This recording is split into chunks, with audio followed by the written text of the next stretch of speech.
The beautiful valley of Pahalgam in Jammu and Kashmir became a scene of horror on April 22, 2025. Terrorists attacked a crowded market, killing 26 innocent civilians and injuring many more. India was quick to blame Pakistan for the attack, accusing them of harboring and supporting terrorist groups. Pakistan, as usual, denied any involvement. The attack sent shockwaves across India and the world, with many fearing a dangerous escalation of tensions between the two nuclear-armed neighbors. Little did anyone know this was just the beginning. The stage was set for a chain of events that would push the two countries to the brink of war.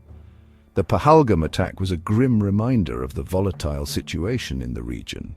For years, India has accused Pakistan of using terrorism as a tool to destabilize Kashmir. Pakistan, on the other hand, claims it only provides moral and diplomatic support to the Kashmiri people's struggle for self-determination.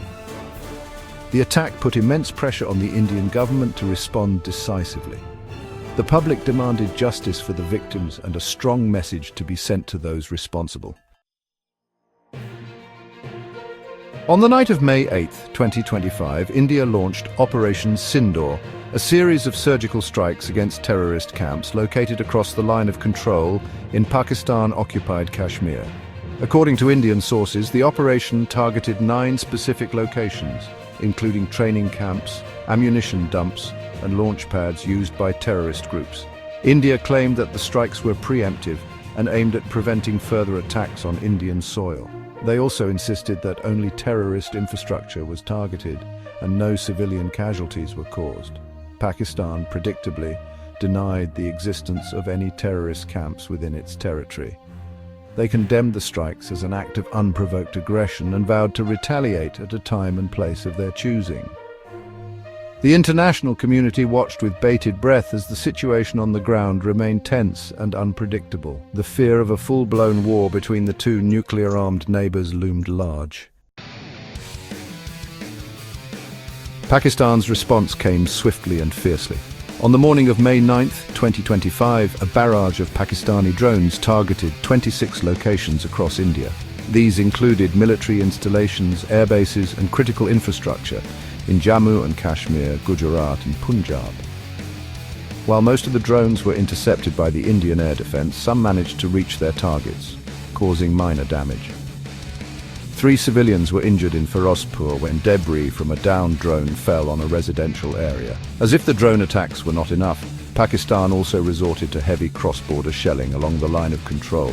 Mortars, artillery guns, and rockets rained down on Indian positions in civilian areas in Jammu, Rajouri, and RS Pura sectors.